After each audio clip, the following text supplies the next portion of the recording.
বাঙালির প্রাণের উৎসব পহেলা বৈশাখ 1433-কে ঘিরে শিল্পনগরী নারায়ণগঞ্জ কিন্তু গড়ে উঠেছে এক উৎসব নগরীতে। বৈশাখী সাজে সজ্জিত নারী, পুরুষ এবং শিশুরা কিন্তু লাল সাদা পোশাকে আনন্দে মেতে ওঠে। এই মুহূর্তে আমার পেছনে কিন্তু রয়েছে ঠিক একটি শোভাযাত্রা, যে শোভাযাত্রাটি কিন্তু আগে মঙ্গল শোভাযাত্রা নামে পরিচিত থাকলেও এবছর কিন্তু সেটি আসলে বৈশাখী শোভাযাত্রা নামেই পরিচিত রয়েছে। এই মুহূর্তে কিন্তু আমরা আসলে দেখতে পাচ্ছি যে শোভাযাত্রাটি শুরু হয়ে নারায়ণগঞ্জ জেলা প্রশাসকের কার্যালয়ে গিয়ে শেষ হবে।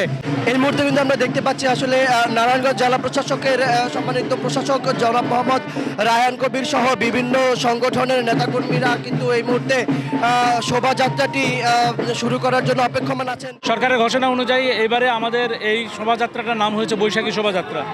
তো এখানে আপনারা দেখতে পাচ্ছেন আমাদের সকল ধর্ম, বর্ণ, জাতি, শ্রেণী নির্বিশেষে সকল মানুষ এখানে সমবেত হয়েছেন। আমাদের দিন শুরু হচ্ছে আজকের এই শোভাযাত্রা দিয়ে।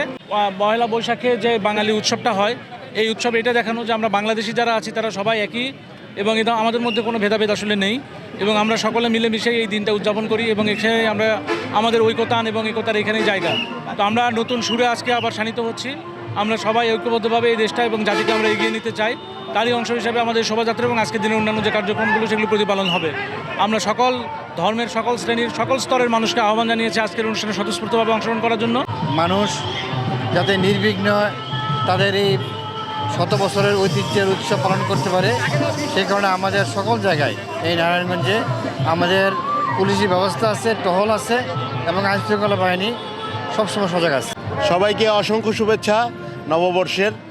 আমরা যেমনটা ডিসি সাহেব বলতেছিলেন যে আমরা দলমত নির্বিশেষে, নারী পুরুষ, ধর্মবর্ণ নির্বিশেষে আমরা আমাদের বাংলাদেশি জাতি, বাঙালি জাতি, আমরা এই নববর্ষ উদযাপন করে আমরা আগামী একটি বছর সুন্দরভাবে আমরা কাটাতে চাই এবং আমরা আশা করি আমাদের এই ভেদাভেদহীনতা, আমাদের এই সৌহার্দ্য, আমাদের এই সম্প্রীতিটা বজায় থাকবে। আমরা একটা সুন্দর বাংলাদেশ ইনশাল্লাহ সবাই মিলে গড়ে তুলব। যে বৈশাখী শোভাযাত্রাটি নারায়ণগঞ্জের চাষারা থেকে শুরু হয়েছিল, সেই বৈশাখী শোভাযাত্রাটি কিন্তু ধীরে ধীরে শহরের মূল গুরুত্বপূর্ণ সড়ক প্রদক্ষিণ করে এই মুহূর্তে কিন্তু জেলা প্রশাসকের কার্যালয়ের সামনে এসে পৌঁছেছে। এখানেই কিন্তু এই শোভাযাত্রাটি শেষ হবে বলে জানিয়েছিলেন জেলা প্রশাসক মহোদয়।